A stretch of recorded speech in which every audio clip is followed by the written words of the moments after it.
मानसिक रोग जो है, हमारी जो पॉपुलेशन है, भारतीय समाज है, उसमें कई लोग इससे सफ़र करते हैं इस बीमारी से, क्योंकि इस बीमारी की अवेयरनेस कम है, लोग में जागरूकता कम है, नॉलेज कम है, इसलिए बहुत बारी पता नहीं चल पाता है।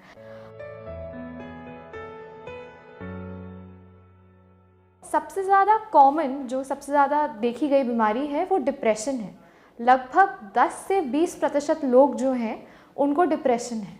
अब डिप्रेशन में क्या होता है? डिप्रेशन में ऐसा होता है, जो मरीज़ है उसको ज़रूरत से ज़्यादा उदासी रहती है, मायूसी रहती है, किसी से बात करने का मन नहीं करता हो, जो काम उसे पसंद हो, जो उसकी जैसे हॉबीज़ हों, रुचियाँ हों, उनमें कम मन लगता है। इसके अलावा नींद ना आना, खुद पे कम विश्वास लगना, रोते रहना, ये भी इसके लक्षण हो सकते हैं। एक और कॉमन न्यूरोटिक डिसऑर्डर है, जैसे मैं आपको बता रही थी, जिसको हम एंग्जाइटी कहते हैं। एंग्जाइटी भी काफ़ी कॉमन है। हमारी पॉपुलेशन में करीब ऐसा देखा गया है कि 5 से 10% लोगों को एंग्जाइटी होती है। एंग्जाइटी में क्या होता है, ज़्यादातर जो लक्षण होते हैं, बहुत तेज़ घबराहट लगती है, दिल का तेज़ तेज़ धड़कना, पसीने छूटना, मुंह सूख जाना, हाथ कांपना, कभी कभी ऐसा भी लगता है कि हमारी जान निकल जाएगी। और जो डिसऑर्डर्स हैं उसके अंदर है, एक तो हमारा ऑब्सेसिव कंपल्सिव डिसऑर्डर, जिसको हम OCD बोलते हैं। इसके 2 भाग्य होते हैं। एक होता है कि जिसमें जो मरीज़ है वो बार बार एक ही काम करने का उसका मन करता है, जैसे कि बार बार हाथ धोना, साफ़ सफाई ज़्यादा करना, घर का सारा सामान बार बार धोना, ऐसा कहना कि उसमें कुछ ना कुछ गंदगी लगी हुई है। उनके मन में संतुष्टि नहीं आती है अगर उन्होंने कोई काम किया है कि नहीं किया है। और जो मानसिक बीमारियां हैं उसमें हमारा है एक स्किज़ोफ्रेनिया, उसको साइकोसिस भी कहते हैं कुछ लोग।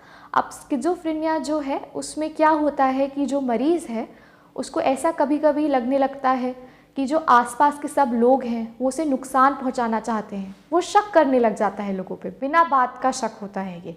इस वजह से गुस्सा आता हो, कभी ऐसा भी हो सकता है कि वो घर से भाग जाते हों, नींद नहीं आती हो उन्हें रात में। इसके अलावा जो मरीज़ होते हैं उनको अकेले में कानों में आवाज़ें भी आ सकती हैं, और ये जो आवाज़ें हैं कभी ऐसा भी हो सकता है कि वो उनको हुक्म करती हूँ कि आप ऐसा कर लीजिए, आप उठ के चले जाइए, आप इसको मार दीजिए। ऐसा होता है इस बीमारी में। फिर आता है बाइपोलर डिसऑर्डर। बाइपोलर डिसऑर्डर भी काफ़ी कॉमन है, और इसके जो है 2 प्रकार होते हैं। एक तो होता है तेज़ी का प्रकार, जिसको हम मेनिया कहते हैं।